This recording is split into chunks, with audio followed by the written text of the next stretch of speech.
Minha mãe entregou ao meu irmão um cheque de US$ 15.000 no Natal. É para o seu negócio, anunciou com orgulho. Ela nunca tinha me dado nenhum dólar. Quando eu apontei isso, meu pai disse: "Você não precisa de ajuda. Está indo bem." Eu sorri. Você tem razão. Estou mesmo. Então parei de contribuir para o Fundo Familiar de Emergências. Eu vinha bancando aquilo sozinho havia 6 anos. 3 meses depois, o carro do meu pai quebrou. Ele ligou. "E o fundo de emergência?" perguntou. "Que fundo?" respondi. Minha mãe levantou a taça e bateu nela com um garfo, como se estivesse comandando uma festa corporativa, não à véspera de Natal numa casa simples de 2 quartos. Antes da sobremesa, ela disse, radiante: "Seu pai e eu temos uma pequena surpresa." Meu irmão mais novo, Mark, já estava na metade do segundo prato de presunto, falando sobre escalar um negócio de jardinagem. Ele sempre dizia escalaram quando queria dizer comprei mais um equipamento parcelado. Minha mãe enfiou a mão na bolsa, puxou um envelope branco e entregou direto a ele. "Para o seu negócio", anunciou orgulhosa. "Para você realmente fazer isso decolar." Mark riu, já abrindo o envelope. "Mãe, o que você fez?" Ele puxou o cheque pela metade, e eu vi os números antes dele. US$ 15.000. Meu garfo parou no caminho até a boca. "Uau!" Mark soltou, sem fôlego. "É sério?" Meu pai deu um tapinha no ombro dele. "Você precisa de uma ajudinha para começar. É para isso que serve a família." Eu encarei o cheque e depois encarei os dois. As palavras saíram sozinhas: "Mãe, pai, vocês nunca me deram $1." A sala ficou silenciosa daquele jeito pesado e estranho. A TV da sala ainda passava algum especial de Natal, dava para ouvir risadas enlatadas. Minha mãe piscou. "Bom, você nunca precisou." Meu pai interrompeu, com a testa franzida, como se eu estivesse constrangido diante da própria árvore. "Você não precisa de ajuda, Will. Você está indo bem." Olhei para ele, para Mark e para o caderninho vermelho do Fundo Familiar de Emergência, em cima do aparador, onde minha mãe anotava as contribuições. 6 anos de transferências, horas extras, fins de semana sacrificados, recusas a férias porque era melhor colocar algo no fundo de emergência dos seus pais. Senti algo se encaixar, como uma catraca apertando. Sorri não grande, só o suficiente. "Você tem razão", disse baixo. "Eu estou indo bem." Minha mãe relaxou, interpretando aquilo como se eu estivesse recuando. A sobremesa chegou. Mark começou a falar em comprar um reboque novo e uma lavadora de alta pressão. Mas, enquanto todos passavam os pratos e discutiam se Duro de Matar é ou não um filme de Natal, eu já sabia, aquela noite tinha sido a última vez que um centavo do meu dinheiro iria para aquele fundo familiar de emergências. Eu sou William. Tenho 35 anos, sou mecânico em Cleveland, Ohio. Solteiro, sem filhos, apartamento pequeno, uma velha caminhonete Chevy. Nos últimos 6 anos, fui o responsável não oficial da família e a única pessoa que realmente financiava a suposta rede de segurança dos meus pais. E o Natal não foi a primeira vez que eu os vi usar a minha responsabilidade como um caixa eletrônico para todo mundo, menos para mim. Foi apenas a primeira vez em que eu realmente tinha chegado ao limite. Crescendo, as regras lá em casa eram simples. Se o Mark queria alguma coisa, era um investimento no potencial dele. Se eu queria algo, a resposta era que dinheiro não nasce em árvore. Temos 3 anos de diferença. Eu sou o mais velho. Quando criança, eu adorava desmontar coisas só para entender como funcionavam. Meu lugar favorito no mundo era a oficina do seu Johnson, ali na rua de baixo. Eu ia de bicicleta para lá depois da escola e ficava vendo ele desmontar motores como se fossem Lego. Aos 16 anos, consegui meu primeiro emprego trocando óleo naquela oficina por $8 a hora. Aos 16, o Mark ganhou um Honda Civic usado, com um laço em cima, porque hoje em dia criança precisa de carro. Quando apareceu a taxa do acampamento de futebol, minha mãe me chamou para conversar. "A gente não tem esse dinheiro agora, querido. Talvez no ano que vem." Quando Mark quis uma guitarra nova e um amplificador, meu pai passou o cartão e disse: "A gente tem que apoiar os talentos dele."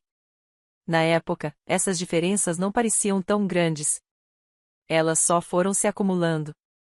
No ensino médio, eu pagava meu próprio celular trabalhando nos fins de semana. Uma vez, quando esqueci de mandar para minha mãe a minha parte da conta, ela cortou a minha linha. Quando Mark estourou o limite de dados 3 meses seguidos, meu pai apenas suspirou e disse: essas crianças de hoje vivem no celular, e pagou a conta em silêncio. A faculdade foi mais do mesmo. Fiz um curso técnico de 2 anos em tecnologia automotiva numa community college, indo e voltando de casa para economizar. Estudava de dia e trabalhava à noite numa oficina de rede, juntando certificações, pagando minha própria mensalidade e as parcelas. O Mark tentou a faculdade, largou depois de um semestre e passou o ano seguinte a se encontrando no sofá dos meus pais. Quando me mudei, aos 23 anos, para meu primeiro apartamento minúsculo de um quarto em cima de uma lavanderia, minha mãe me deu um pote de Tupperware com comida e um abraço.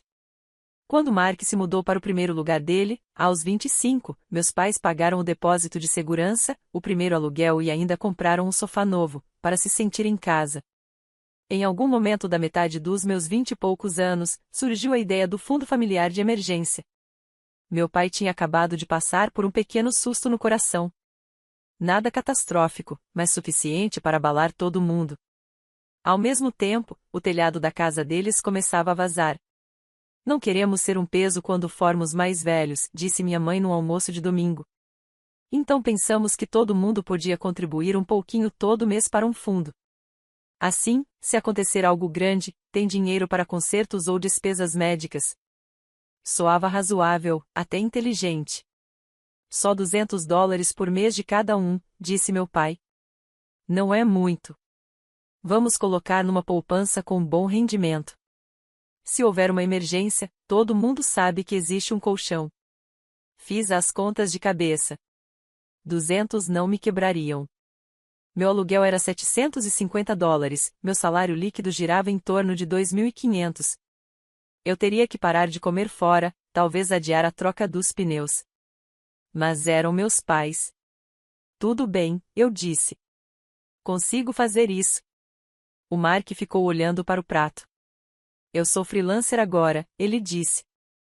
Na época, o freelancer dele era cortar grama e fazer bicos por fora. Minha renda é imprevisível. Deixe eu fazer meu negócio engrenar primeiro. Depois eu contribuo, e bem mais. Prometo. Minha mãe deu um tapinha no braço dele. Nós sabemos que você vai, querido. E assim o fundo familiar de emergência começou com uma única pessoa contribuindo, eu. No início, era algo informal. Todo dia 1º do mês, eu mandava $200 para minha mãe pelo Venmo com a observação a fundo de emergência. Ela anotava tudo num caderninho vermelho que guardava numa gaveta. Ao longo dos anos seguintes, minha carreira avançou. Me certifiquei como técnico Master ASE. Comecei numa concessionária e depois fui para uma oficina independente bem movimentada, onde o salário era melhor, mas as horas, mais longas. Meus pagamentos aumentaram e o compromisso também. Você pode aumentar sua contribuição para 300? Meu pai perguntou depois que um cano estourou no porão deles. Tivemos que colocar o conserto no cartão de crédito. Vamos pagar com o fundo. Claro, eu disse. Depois veio, só por um tempo, você consegue fazer 400? O remédio da sua avó aumentou. Sempre havia um motivo. E toda vez eu me dizia que era só ser um bom filho, só ajudar, só temporário. O Mark, segundo a minha mãe, colocava o que dava, quando dava. Eu nunca vi uma única transferência dele. Quando cheguei aos 30, eu tinha meu próprio fundo de emergência de talvez $1.500 numa poupança simples e uma caminhonete usada com 120 mil milhas. Trabalhava 10 horas por dia, 6 dias por semana. Chegava em casa exausto, comia jantar de micro-ondas e dormia no sofá. Mas, na narrativa dos meus pais, eu estava indo muito bem. Então, quando eles pediram para eu assumir o seguro do carro deles só até a gente colocar os cartões em dia, eu disse que sim. Quando o aluguel do Mark atrasou e eles insinuaram que talvez fosse mais fácil se você pagasse direto para não virar bagunça, eu cobri metade. O acordo não dito parecia ser, eu seria o responsável, o resolvedor, a rede de segurança silenciosa. E, em troca, eu ganhava o quê? Um tapinha nas costas no dia de ação de graças por ser tão confiável. Não é que eu esperasse tratamento igual, centavo por centavo. Eu só nunca imaginei que o fundo de emergência, que me disseram ser para todos nós, viraria uma espécie de subsídio pessoal para o negócio do Mark, enquanto eu ainda passava uma semana por mês comendo miojo da marca mais barata. O padrão não apareceu de uma vez. Foi como ferrugem lenta num chassi. Um pontinho aqui, outro ali, até que um dia você bate a porta e tudo racha. Cena 1, o aquecedor de água. Eu tinha 29 anos, estava no porão dos meus pais, olhando para um tanque de 40 anos vazando água enferrujada no concreto. O encanador disse, já era. Meu pai falou, $1.100 por um novo, instalado. Ele parecia constrangido. Meus pais não são pessoas espalhafatosas. Compram em promoção, recortam cupons, reutilizam sacos Ziploc. Pedir ajuda claramente doía. Ou talvez fosse isso que eu quisesse acreditar. Bom, é para isso que o fundo de emergência serve, não é? Eu disse. Quanto tem lá? Minha mãe puxou o caderninho vermelho. Depois do telhado e do cartão de crédito, sobraram cerca de $3.200. Ok, eu disse. Usem. Estávamos esperando que você pudesse, sabe, colocar um pouco a mais este mês, acrescentou meu pai, para não esvaziar tanto. Quanto vocês estão pagando agora? Perguntei. 300, disse minha mãe. Você já vem fazendo isso há um tempo. Faz 500 este mês, meu pai disse rápido. Se der. Só desta vez. Só desta vez. Voltei para casa, abri o aplicativo do banco e aumentei a transferência para $500. Adiei a troca do pneu traseiro careca da minha caminhonete. Quando meu gerente apontou isso numa inspeção, eu dei risada e disse, eu sei. Cena 2, o negócio. Aos 32 anos, eu finalmente estava num ponto em que conseguia respirar um pouco. Tinha um pequeno 401k, pelo trabalho. Meu fundo pessoal de emergência já era um valor mais respeitável, $4.000. Eu até tinha tirado 3 dias de folga para acampar. O Mark, por outro lado, tinha descoberto o empreendedorismo. Paisagismo é sazonal, ele disse no almoço de domingo, balançando o garfo como se fosse um controle de apresentação do TED. Preciso expandir para remoção de neve e lavagem à pressão. Encontrei um reboque incrível. Só $12.000. Com o equipamento certo, dá para triplicar minha renda. Que maravilhoso, disse minha mãe. Ele sempre foi tão ambicioso. Nós estávamos pensando, meu pai começou, cortando a carne com cuidado, já que você está indo bem, talvez pudesse emprestar um pouco para ele começar. Só alguns milhares das suas próprias economias, não do fundo de emergência. Esse a gente não mexe. Ele literalmente se chama Fundo Familiar de Emergência, eu disse. Se alguém está começando um negócio, isso não soa muito como emergência. O Mark revirou os olhos. É um investimento. Você poderia até ser um sócio silencioso. Eu já trabalho 60 horas por semana, respondi. Não preciso de um negócio paralelo e preciso da minha própria rede de segurança. Se eu estourar o câmbio, não consigo trabalhar. Silêncio. Minha mãe tentou um tom mais suave. Querido, você conhece seu irmão. Ele só precisa de um empurrãozinho. Você sempre cai de pé. Eu não emprestei dinheiro ao Mark. 2 meses depois, descobri no churrasco que meus pais tinham dado um jeito de ajudar. A gente juntou 5.000, disse minha mãe, orgulhosa, enquanto Mark mostrava fotos do novo reboque no celular. Pais têm que apoiar os sonhos dos filhos, né? Fiz as contas sem querer. Só no último ano, minhas transferências pro fundo de emergência tinham sido de $500 por mês, 6.000 no total. Por curiosidade, perguntei, de onde saíram esses 5.000? Minha mãe hesitou. Bom, um pouco da poupança, um pouco do fundo de emergência, mas vamos devolver. É tudo em família. Meu estômago afundou. Então foi isso. O fundo de emergência, o que eu vinha bancando, foi o que eles usaram. É de todos nós, meu pai retrucou. Você não é dono. Não seja possessivo. Eu me calei. Voltei para casa. Olhei para o meu próprio saldo bancário, aqueles $4.000, e disse a mim mesmo que estava tudo bem. É família. Cena 3. A minha própria emergência. No inverno passado, durante uma nevasca, bateram na traseira da minha caminhonete na freeway. Ninguém se machucou, mas a tampa traseira ficou destruída e o chassi levemente empenado. O seguro acabou cobrindo a maior parte, mas havia uma franquia de $1.000 e um período de espera de 2 semanas. Na mesma semana, a oficina ficou mais parada. Menos horas, salário menor. Pela primeira vez em anos, senti aquele velho aperto no estômago, números que não fechavam direito. Liguei para meus pais. Escuta, eu disse, tentando manter a voz firme. Este mês vou ficar meio apertado. Posso pular a transferência para o fundo de emergência só por um mês ou, talvez, pegar emprestado do fundo e devolver quando cair a restituição do imposto? Houve uma pausa. Meu pai suspirou. Will, esse fundo é para emergências de verdade. Fiquei olhando para a bancada lascada da minha cozinha. Meu caminhão é o meu trabalho, eu disse. Se eu não consigo chegar ao serviço, isso é uma emergência. Você deveria ter se planejado melhor, ele respondeu. Você sabe o que dizem, 6 meses de despesas guardadas e tudo mais. A gente não pode simplesmente mexer no fundo porque você teve uma batidinha. As palavras a mexer no fundo ficaram zunindo nos meus ouvidos. Eu não falhei com nenhum pagamento em 5 anos, falei baixo. Quanto eu já coloquei lá no total? Minha mãe mexeu em alguns papéis. Não começa com essa coisa de contar centavos. Fica feio. Mais ou menos quanto? Insisti. Uns 40 mil, ela disse por fim. Mas, de novo, isso não é só seu. A gente também colocou quando pôde.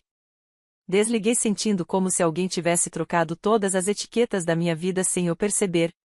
Minhas emergências não eram reais. Meu dinheiro não era realmente meu depois que entrava na conta deles. E então veio o Natal. A essa altura, minha contribuição já era de $650 por mês. Eu tinha aumentado só por um tempo quando o remédio de pressão do meu pai mudou e o carro da minha mãe precisou de pneus novos. 6 anos, uma média de 650 por mês, mais os anos em que foi menos e aqueles meses extras de 500. Uma noite, eu sentei e fiz as contas de verdade. Aproximadamente $47 mil. $47 mil de eu estar indo bem, de ajudar, de ser o bom filho. Então, quando minha mãe entregou ao Mark aquele cheque de $15 mil para o seu negócio, em frente à árvore, cercados por luzes piscando e cheiro de canela, alguma coisa finalmente quebrou. Não de forma barulhenta, nem dramática. Foi mais como uma ruptura limpa e final numa peça que já vinha com uma trinca fina havia anos. Eu vi minhas transferências naquele envelope. Meus jantares fora que eu deixei de ter, meus pneus carecas, minhas férias que nunca aconteceram. E quando meu pai disse, você não precisa de ajuda. Você está indo bem, eu entendi a verdade. Para eles, minha estabilidade não era algo que eu tinha construído. Era um recurso a ser explorado. Eu não gritei naquela noite. Não virei a mesa nem exigi que rasgassem o cheque. Comi minha fatia de torta. Ajudei minha mãe a embalar as sobras. Carreguei minha caminhonete com o mesmo balde plástico de enfeites de Natal que ela me fazia levar todo ano. Mas, quando cheguei em casa, não liguei a TV, sentei à mesa da cozinha com meu laptop, meus olerites e um bloco de anotações. Velhos hábitos entraram em ação. A mesma concentração que uso para diagnosticar um problema elétrico estranho. Passo a passo, sistema por sistema. Primeiro, abri o aplicativo do banco e puxei minhas transferências recorrentes. Lá estava, Fundo Emergência FAM, $650, todo dia 1º do mês. Cliquei em editar, fiquei alguns segundos com o cursor sobre o valor. Depois apertei cancelar transferência recorrente. Surgiu a confirmação, tem certeza? Sim. Eu tinha certeza. Em seguida, abri uma nova conta poupança no meu próprio nome, na cooperativa de crédito. Eu dei ao fundo o nome de A Emergência do Will, porque minha imaginação é a de uma porca de roda, mas isso me fez sorrir. Configurei uma nova transferência automática, $650 por mês, no mesmo dia, para aquela conta. O mesmo dinheiro, o mesmo sacrifício, só que com outro destino. Depois, puxei na cabeça o caderninho vermelho. 6 anos, uma média de 47 mil dólares enviados, mais ou menos. Eu sabia que nunca mais veria esse dinheiro. Também sabia que tentar recuperá-lo transformaria tudo numa guerra feia que eu não queria travar. Então tomei uma decisão. Tudo que eu já tinha contribuído até ali, passei a considerar como perdido. Um presente para meus pais, sábio ou não. O que eu podia controlar era o que vinha depois. O último passo foi o mais difícil. Digitei uma mensagem no grupo da família e apaguei 3 vezes. Parecia mesquinho mandar qualquer coisa. Também parecia fraco simplesmente sumir do acordo. No fim, resolvi escrever um e-mail. À moda antiga. Mãe, pai, tenho pensado sobre o fundo de emergência. Nos últimos 6 anos, contribuí com cerca de 47 mil dólares. Vocês disseram que também colocaram quando puderam, e eu acredito. A ideia do fundo era ajudar em situações urgentes, questões médicas, consertos da casa, esse tipo de coisa. No Natal, quando vi 15 mil dólares sendo dados ao Mark para a expansão do negócio, percebi que temos entendimentos diferentes do que é uma emergência. Não guardo ressentimento por ajudar vocês e não estou pedindo nenhum dinheiro de volta. Considerem tudo o que já contribuí como um presente. No entanto, não vou mais contribuir para o fundo familiar de emergência. Cancelei a transferência automática e, daqui para frente, vou construir minha própria reserva. Isso não é punição. É eu assumindo a responsabilidade pelo meu futuro. Amo vocês dois, mas não posso continuar no mesmo papel, Will. Li 2 vezes, conferi se não havia sarcasmo, nem indiretas, só fatos. Então cliquei em enviar. No dia seguinte, na oficina, entre trocas de óleo e um serviço de correia dentada, fiz mais uma pequena mudança. Boa parte da minha ajuda aparecia como trabalho gratuito, fazendo freio para amigos do Mark só pelo custo das peças, consertando o carro da minha mãe no meu dia de folga. Então imprimi um aviso simples e colei na parede da minha garagem alugada e apertada em casa: desconto para família e amigos, 25% na mão de obra. Não 100% grátis. Era quase uma piada. Quase. O limite era simples no papel. Nada mais de dinheiro indo para um fundo que eu não controlava e do qual não me beneficiava. Nada mais de trabalho grátis por obrigação. Depois que essas 2 alavancas foram puxadas, não havia muito que meus pais pudessem pressionar sem mostrar as cartas. E foi exatamente isso que aconteceu 3 meses depois, quando meu celular começou a vibrar enquanto eu estava embaixo de um canri de um cliente trocando o motor de arranque. O telefone vibrou 3 vezes seguidas no bolso do macacão. Ignorei até apertar o último parafuso. Quando limpei a graxa das mãos e olhei a tela, vi 6 chamadas perdidas do meu pai e uma da minha mãe. 2 mensagens novas pescavam no topo: pai, me liga. Urgente. Mãe, seu pai está parado na estrada. Saí da baia para o ar frio de março e retornei a ligação. Meu pai atendeu no primeiro toque. Will, finalmente, meu carro morreu. Apagou na freeway.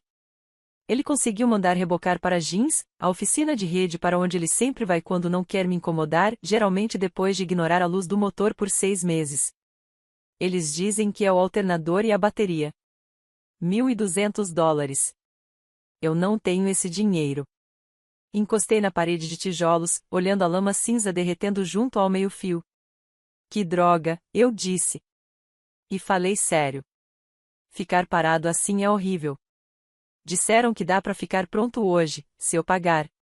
Então preciso que você ligue no banco e libere o dinheiro do fundo de emergência. É para isso que ele existe. Aí estava. Pai, eu disse devagar, não existe fundo de emergência para eu liberar. Ele bufou. Como assim? Você coloca dinheiro todo mês. Eu parei em dezembro, respondi. Te mandei um e-mail sobre isso. Um e-mail? Eu não tenho tempo para ler redações. Por que você pararia? Isso é exatamente uma emergência. Você me disse, interrompi com calma, que eu não precisava de ajuda. Que eu estava indo bem. Silêncio. E a pessoa que precisou de ajuda, continuei, recebeu um cheque de 15 mil dólares para o negócio, daquele mesmo dinheiro. Isso foi diferente, ele retrucou. Foi uma oportunidade. Palavras diferentes, eu disse. Mesma conta. Eu ouvi a respiração pesada do outro lado. Então é isso, ele disse por fim. Você vai me deixar na mão? Não, respondi. Estou trabalhando agora. Quando eu sair às 6, posso passar aí, dar uma olhada no carro com você e ver se tem uma opção mais barata. Também posso te ajudar a montar um parcelamento com a Jeans ou outra oficina, mas eu não vou pagar por você. Ele ficou em silêncio por um bom tempo. Isso é mesquinhez, disse enfim. Depois de tudo que fizemos por você. Meu maxilar travou, mas mantive a voz firme. Não é mesquinhez, eu disse. É eu cuidando das minhas próprias contas, do mesmo jeito que você vai ter que cuidar das suas. Ele desligou sem se despedir. Minutos depois, o grupo da família começou a pipocar. Mãe, seu pai está tremendo. Mãe, ele pode ter outra crise com esse estresse. Como você pode fazer isso com ele? Mark, cara, são $1.200. Você ganha isso numa semana. Cobre logo e para de drama. Mãe, não é hora de dar lição. Somos família. Fiquei olhando as bolhas surgirem na tela e então digitei uma única mensagem: estou trabalhando e pagando minhas próprias contas. Ofereci meu tempo e minha experiência. Eu não sou mais o fundo de emergência de vocês. O que escrevi em dezembro continua valendo. Em seguida, silenciei o grupo por 8 horas e voltei para o Canri. Eles acabaram colocando o conserto no cartão de crédito. Minha mãe me contou depois, num áudio com a voz embargada, que os juros eram um roubo e que, se eu não tivesse parado com o fundo, eles não estariam nessa situação. Eu não retornei a ligação. Algumas semanas depois, o Mark me mandou uma mensagem no privado. Então, você realmente parou de ajudar? Eu respondi, parei de ser o único a ajudar. Ele mandou de volta um meme de alguém fingindo desmaio, segurando pérolas, e depois escreveu: tanto faz, cara. Não venha chorar quando te tirarem do testamento. Essa parte até me fez rir. Não consegui pensar em um preço mais barato pela paz do que uma herança hipotética que eu provavelmente nunca veria. Os primeiros meses foram barulhentos. Mensagens de voz me acusando de ingratidão. Textões da minha mãe sobre valores familiares e a não foi assim que criamos você, tão frio. Um post no Facebook cheio de indiretas sobre filhos que abandonam os pais hoje em dia.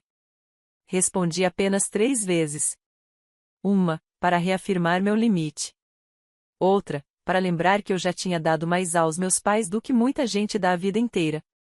Na terceira, escrevi: sempre vou atender o telefone para conversar. Não vou mandar dinheiro. Depois disso, parei de responder qualquer coisa que tivesse cifrão ou a palavra ajuda. Aos poucos, o barulho foi diminuindo. 1 ano depois, eu ainda moro no mesmo apartamento, mas agora ele realmente parece meu. Sofá novo pago à vista, pneus decentes na caminhonete e meu próprio fundo de emergência com pouco mais de $9.000. Confiro uma vez por mês e depois esqueço. As coisas com meus pais estão mais calmas. Ainda conversamos, mas agora o convite é: vem jantar, vou fazer lasanha, não a vem consertar isso. Meu pai faz turnos numa loja de ferragens. Minha mãe organiza livros na biblioteca. No último Natal, fui lá no dia 26, levei biscoitos e uma plantinha. Nada de conversa sobre dinheiro. Assistimos a um filme. Meu pai roncou. Minha mãe reclamou dos vizinhos. Foi normal. Ao sair, reparei no aparador. O caderninho vermelho tinha sumido. Só tinha uma tigela com chaves e moedas. Dirigindo para casa pela neve, percebi que eu não estava mais esperando que eles dissessem: você estava certo. A vitória não era eles entenderem. A vitória era eu não precisar disso. De volta ao meu sofá, conferi minha poupança. Não é enorme, não é um milagre, é só minha. Construída aos poucos, em vez de desaparecer num buraco negro chamado família. Eu fico do lado do Will porque, na véspera de Natal, os pais dele entregaram ao Mark um cheque de $15.000 para o negócio, enquanto Will vinha mandando cerca de $650 por mês, algo em torno de $47.000 ao longo de 6 anos, para o fundo familiar de emergência. E quando ele precisou de um único mês de fôlego depois do acidente com a caminhonete, disseram que ele deveria ter se planejado melhor. O que essa história ensina é que dinheiro compartilhado sem regras compartilhadas vira obrigação. Primeiro, se houver um fundo, mantenha-o numa conta com acesso transparente e uma definição escrita do que é a emergência, incluindo quem aprova saques. Segundo, mantenha sua própria reserva de emergência separada e registre mudanças de limites por escrito, como o e-mail de dezembro do Will, para que exista um histórico quando a ligação do alternador de $1.200 chegar em março. Qual é a lição que você tira dessa história? Você reescreveria as regras do fundo, ou pararia de contribuir?